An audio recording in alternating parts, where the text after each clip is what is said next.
Hi all, ഐപ്ലസിൻ്റെ മറ്റൊരു വീഡിയോയിലേക്ക് എല്ലാവർക്കും സ്വാഗതം.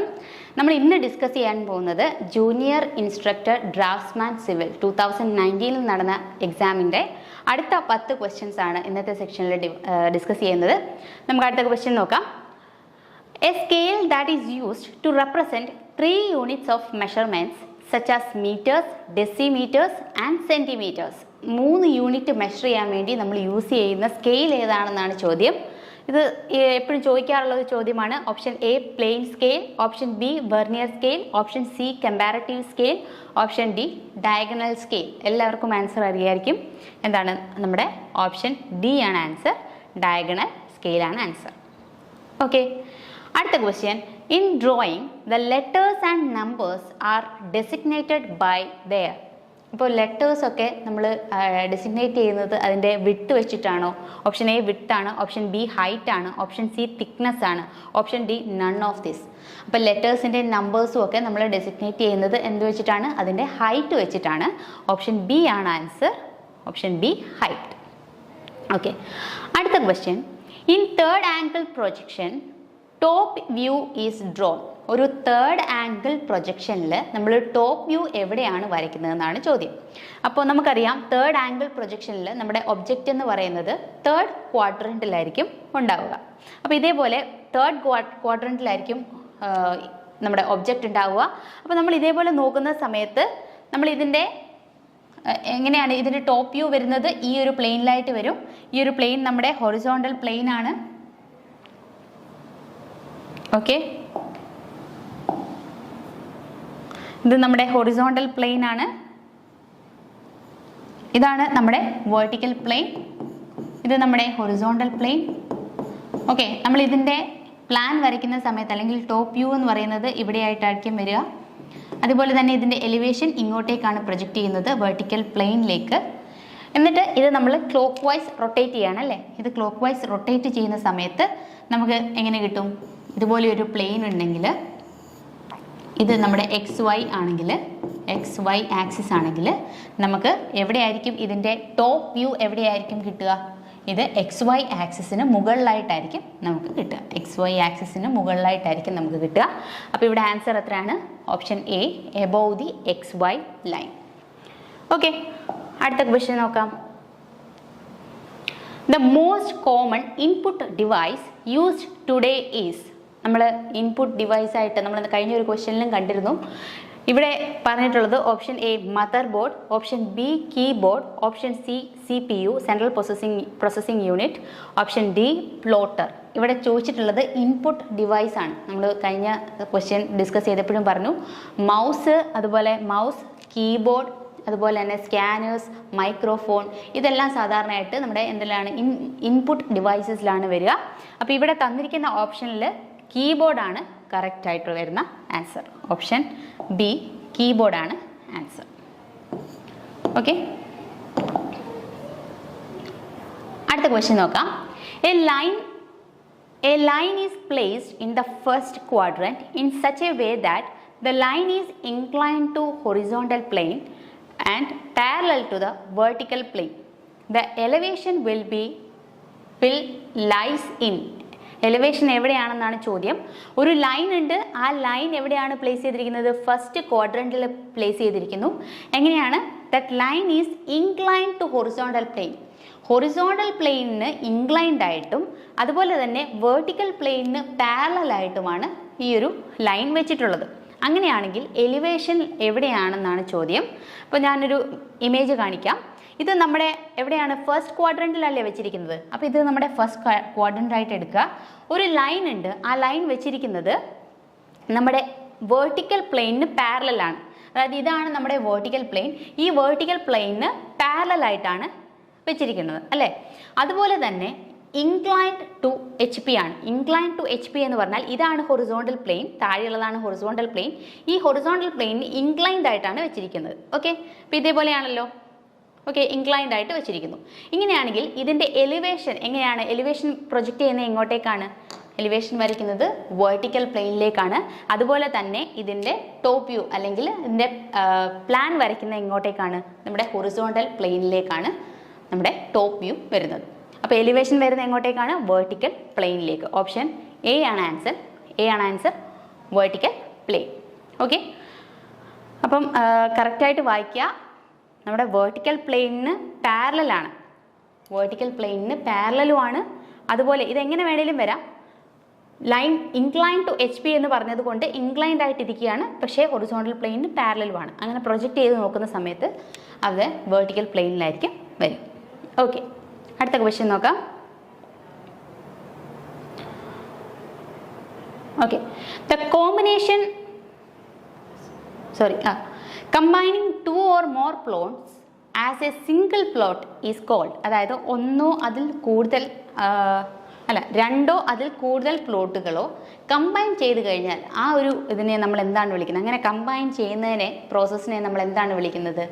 Option A frontage, option B bifurcation, option C building set back, option D amalgamation. അപ്പോൾ രണ്ടോ അതിൽ കൂടുതലോ പ്ലോട്ടുകൾ കമ്പൈൻ ചെയ്യുന്നതിന് നമ്മൾ വിളിക്കുന്നത് അമാൽഗമേഷൻ എന്നാണ്. ഓപ്ഷൻ ഡി അമാൽഗമേഷൻ ആണ്. ഫ്രണ്ടേജ് എന്താണെന്ന് അറിയാലോ. നമ്മുടെ ഒരു ഫ്രണ്ടിലൊരു റോഡ് ഉണ്ടെങ്കിൽ ആ റോഡിൻ്റെ എഡ്ജ് തൊട്ട് നമ്മുടെ ബിൽഡിംഗ് ലൈൻ എവിടെയാണോ അവിടെ വരെയുള്ള ഡിസ്റ്റൻസിനെയാണ് നമ്മൾ ഫ്രണ്ടേജ് എന്ന് വിളിക്കുന്നത്. അതുപോലെ തന്നെ ബൈഫർക്കേഷൻ എന്ന് പറഞ്ഞാൽ ഒരു വലിയ പ്ലോട്ടിനെ ഡിവൈഡ് ചെയ്ത് പല പ്ലോട്ടുകളാക്കുന്നതിനെയാണ് നമ്മൾ ബൈഫർക്കേഷൻ എന്ന് പറയുക. അതുപോലെ ബിൽഡിംഗ് സെറ്റ് ബാക്ക് എന്ന് പറഞ്ഞാൽ ഈ ഒരു ഫിഗറിൽ കാണിച്ചിട്ടുണ്ട്, നമുക്കറിയാലോ. ഫ്രണ്ട് സെറ്റ് ബാക്ക്, അതുപോലെ സൈഡ്. നമ്മുടെ ഒരു പ്ലോട്ട് ഉണ്ടെങ്കിൽ ആ പ്ലോട്ടിൻ്റെ ബൗണ്ടറിയും നമ്മുടെ ബിൽഡിങ്ങിൻ്റെ ബൗണ്ടറിയും തമ്മിൽ ഉള്ള ഡിസ്റ്റൻസിനെയാണ് നമ്മൾ സെറ്റ് ബാക്ക് എന്ന് വിളിക്കുക. അത് ഫ്രണ്ട് സെറ്റ് ബാക്ക് ഉണ്ട്, സൈഡ് സെറ്റ് ബാക്ക് ഉണ്ട്, റിയർ സെറ്റ് ബാക്ക് ഉണ്ട്. ഇതൊക്കെ കോഡ്സിൽ പറയുന്നുണ്ട് എത്രയായിരിക്കണം മിനിമം നമ്മൾ കീപ്പ് ചെയ്യേണ്ടതെന്നുള്ളത്. ഓക്കെ, അപ്പോൾ ഇവിടെ ചോദിച്ചിട്ടുള്ളത് രണ്ടോ അതിൽ കൂടുതലോ പ്ലോട്ടുകൾ ഒരു സിംഗിൾ പ്ലോട്ടാക്കി എടുക്കുന്നതിനെ, കമ്പൈൻ ചെയ്യുന്നതിനെ നമ്മൾ വിളിക്കുന്നത് അമാൽഗമേഷൻ എന്നാണ്. ഓപ്ഷൻ ഡി ആണ് ആൻസർ. ഓക്കെ, അടുത്ത question. Which is not a type of building type അല്ലാത്ത ഏതാണെന്നാണ്. Option a educational building, option b mercantile building, option c institutional building, option d domestic building. അപ്പോൾ ഇതിൽ ഏതാണ് കറക്റ്റ് ആൻസർ? നമുക്കറിയാലോ 9 classification ഉണ്ട്. ABCD എന്ന് പറഞ്ഞ് ക്ലാസിഫൈ ചെയ്തിട്ടുണ്ട്. അതിൻ്റെ ഓർഡറും അറിഞ്ഞിരിക്കുക. ഓക്കെ, അപ്പോൾ ഏതൊക്കെയാണെന്ന് നോക്കാം. ഒന്നാമത്തേത് റെസിഡൻഷ്യൽ ബിൽഡിംഗ് ആണ്, അല്ലെങ്കിൽ A ടൈപ്പ് ബിൽഡിംഗ് എന്ന് പറയും. രണ്ടാമത്തേത് എഡ്യൂക്കേഷണൽ ബിൽഡിംഗ് ആണ്. മൂന്നാമത്തേത് institutional building, assembly building, then business building, next mercantile building, then industrial building, storage building and hazardous building. അപ്പോൾ ഈ ഒരു കറക്റ്റ് ഓർഡറിൽ തന്നെ ഇത് അറിഞ്ഞിരിക്കുക. അത് ABCD ഏതാണ് ടൈപ്പ് എന്നും കൂടി അറിഞ്ഞിരിക്കുക. അപ്പോൾ ഇവിടെ തന്നിട്ടുള്ളതിൽ നമ്മുടെ ബിൽഡിംഗ് ടൈപ്പ് അല്ലാത്ത ഏതാണെന്ന് ചോദിച്ചാൽ ഡൊമസ്റ്റിക് ബിൽഡിംഗ് ആണ്. ഓപ്ഷൻ ഡി ആണ് ആൻസർ. ബാക്കിയെല്ലാം നമ്മുടെ ടൈപ്സ് ഓഫ് ബിൽഡിങ്ങിൽ വരുന്നതാണ്. അടുത്ത ക്വസ്റ്റ്യൻ നോക്കാം. The lead system rates buildings platinum on the basis of. അതായത് ദ ലീഡ് സിസ്റ്റത്തിൽ ഓരോ ബിൽഡിങ്ങും റേറ്റ് ചെയ്തിട്ടുണ്ട്. അതിലെ പ്ലാറ്റിനം റേറ്റിംഗ് വരുന്ന ബിൽഡിങ്സിന് എത്ര പോയിന്റ്സ് അല്ലെങ്കിൽ എത്ര പോയിന്റ്സ് ആണ് വേണ്ടത് എന്നാണ് ചോദിച്ചിട്ടുള്ളത്.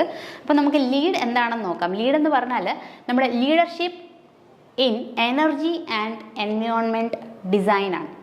അതായത് നമ്മുടെ ഒരു ബിൽഡിംഗ് ഉണ്ടെങ്കിൽ ആ ബിൽഡിങ് അവിടെ താമസിക്കുന്ന ആൾക്കാർക്കും അതുപോലെ തന്നെ അവിടുത്തെ എൻവയോൺമെൻറ്റലിയും എത്രത്തോളം ഇമ്പാക്റ്റ് ഉണ്ടാക്കുന്നുണ്ട്, ഇതിനെ ഒരു എൻവയോൺമെൻ്റലി നമ്മളൊരു റേറ്റിംഗ് കൊടുക്കാൻ വേണ്ടിയിട്ട്, അതായത് ലീഡ് എന്ന് പറഞ്ഞാൽ it is the USGBC's prestigious and globally recognised rating സിസ്റ്റമാണ്. ഇതെന്തിനു വേണ്ടിയിട്ടാണ്? Just to say that this building is environmentally responsible to the internal and external environment. Okay, എത്രത്തോളം ഇമ്പാക്റ്റ് എൻവയോൺമെൻറ്റിനും ആൾക്കാർക്കും ഉണ്ടാക്കുന്നുണ്ട്, അതിനെ വെച്ചിട്ട് എത്രയാണ് ഓരോ ബിൽഡിങ്ങിനും കൊടുക്കുന്ന റേറ്റിംഗ്. അതുപോലെ തന്നെ USGBC എന്ന് പറയുന്നത് US ഗ്ലോബൽ ഗ്രീൻ ബിൽഡിംഗ് കൗൺസിലാണ്. US ഗ്രീൻ ബിൽഡിംഗ് കൗൺസിലാണ്. അവരാണ് ഈ ഗ്രീൻ ബിൽഡിംഗ് റെക്കഗ്നൈസേഷൻ്റെ ലീഡേഴ്സാണ്. Okay, LEED can be applied. അതായത് നമ്മുടെ ഈ ലീഡ് എന്ന് പറയുന്ന ഒരു കോൺസെപ്റ്റ് നമ്മുടെ ഡിസൈൻ സ്റ്റേജിലും അതുപോലെ കൺസ്ട്രക്ഷൻ ഓപ്പറേഷൻ സ്റ്റേജിലൊക്കെ നമ്മൾ അപ്ലൈ ചെയ്യുന്നുണ്ട്. ഇത് ഫോക്കസ് ചെയ്യുന്നത് നമ്മുടെ എൻവയോൺമെൻറ്റൽ, സോഷ്യൽ 3 ബെനിഫിറ്റ്സിന് 3 മെയിൻ ഐഡിയാസ് വെച്ചിട്ടാണ്. അതായത് നമ്മുടെ സോഷ്യൽ, ബെനിഫിറ്റ്, അതുപോലെ തന്നെ നമ്മുടെ എൻവയോൺമെൻറ്റൽ ബെനിഫിറ്റ്, അതുപോലെ ഫിനാൻഷ്യൽ ബെനിഫിറ്റ്. അപ്പോൾ നമ്മൾ ഓരോ ബിൽഡിങ്ങും അല്ലെങ്കിൽ ഓരോ ഒരു ബിൽഡിങ്ങും എക്കണോമിക്കലി അല്ലെങ്കിൽ green concept, green building concept വെച്ചിട്ട് എത്രത്തോളം റേറ്റിംഗ് കൊടുക്കാം, ആ റേറ്റിങ്ങിനൊരു ക്ലാസിഫിക്കേഷൻ പറയുന്നുണ്ട്. അതായത് 4 സർട്ടിഫിക്കേഷൻസ് പറയുന്നുണ്ട്. ഈ ഓരോ ബിൽഡിങ്ങിൻ്റെയും പെർഫോമൻസ് അനുസരിച്ച് അതിൻ്റെ പോയിന്റ്സ് നോട്ട് ചെയ്യും. ആ പോയിന്റ് എത്ര ക്രെഡിറ്റ് പോയിന്റ്സ് ഉണ്ട് അതിന് അനുസരിച്ച് ഈ ബിൽഡിംഗ് നമ്മൾ സർട്ടിഫൈ ചെയ്യും, ലീഡ് സർട്ടിഫൈ ചെയ്യും. അപ്പോൾ ലീഡിൻ്റെ സർട്ടിഫിക്കേഷൻ കിട്ടാനായിട്ട് 40 to 49 പോയിന്റ്സ് ആണ് വേണ്ടത്. അതുപോലെ തന്നെ സിൽവർ ലീഡ് സർട്ടിഫിക്കേഷൻ കിട്ടാൻ വേണ്ടിയിട്ട് 50 to 59 പോയിന്റ്സ് ആണ് വേണ്ടത്. അതുപോലെ ഗോൾഡിന് വേണ്ടിയിട്ട് 60 to 79 പോയിന്റ്സ് ആണ് വേണ്ടത്. ഇനി പ്ലാറ്റിനം ആണെങ്കിൽ ഇവിടെ കൊടുത്തിട്ടുണ്ട്, പ്ലാറ്റിനം ആണെങ്കിൽ 80+ പോയിന്റ്സ് ആണ് വേണ്ടത്. അപ്പോൾ ഈ പ്രോജക്ട്സ് എന്ന് പറഞ്ഞാൽ projects earn points to satisfy green building requirements. അപ്പോൾ കുറേ റിക്വയർമെൻറ്റ്സ് 5-6 റിക്വയർമെൻറ്റ്സ് പറഞ്ഞിട്ടുണ്ട്. ആ റിക്വയർമെൻറ്റ്സ് എത്രത്തോളം അച്ചീവ് ചെയ്തിട്ടുണ്ട് അതിൻ്റെ ബേസിലാണ് ഈ ഓരോ പ്രൊജക്റ്റിനും ഓരോ ക്രെഡിറ്റ് പോയിന്റ്സ് കൊടുക്കുക. അപ്പോൾ ഇങ്ങനെ ഓരോന്നിനും ഓരോ രീതിയിലുള്ള അല്ലെങ്കിൽ ഗോൾഡാണ്, സിൽവർ, പ്ലാറ്റിനം ഇങ്ങനെയൊക്കെ ഓരോ സർട്ടിഫിക്കേഷൻ കിട്ടണമെന്നുണ്ടെങ്കിൽ ഇത്രയും പോയിന്റ്സ് അച്ചീവ് ചെയ്യണം. അതുപോലെ within each of the lead credit categories projects must satisfy pre requisites and earn points. അപ്പോൾ നമ്മൾ ഇവിടെ പറഞ്ഞിട്ടുള്ളത് പ്ലാറ്റിനം കിട്ടാൻ, അതായത് ലീഡ് പ്ലാറ്റിനം കിട്ടണമെന്നുണ്ടെങ്കിൽ എത്ര പോയിന്റ്സ് വേണം? 80+ പോയിന്റ്സ് വേണം. അപ്പോൾ തന്നിരിക്കുന്ന ഓപ്ഷനിൽ 52 ഓർ മോർ ആണ് കറക്റ്റ് ആയിട്ടുള്ളത്. ആക്ച്വലി അത് 80+ പോയിന്റ്സ് ആണ് വേണ്ടത്. Option D 52 or more. Okay, അടുത്ത ക്വസ്റ്റ്യൻ നോക്കാം.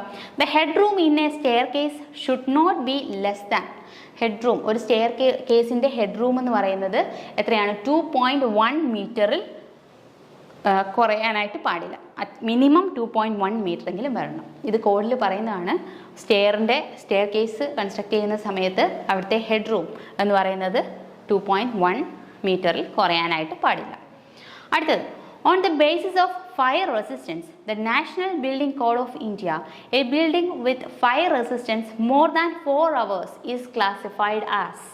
അതായത് ഒരു ബിൽഡിങ്ങിന് 4 മണിക്കൂറിൽ കൂടുതൽ ഫയർ റെസിസ്റ്റൻസ് ഉണ്ടാകണമെങ്കിൽ അതിനെ ഏത് ടൈപ്പിലോട്ടാണ് ക്ലാസിഫൈ ചെയ്തിരിക്കുന്നത് എന്ന് നോക്കാം.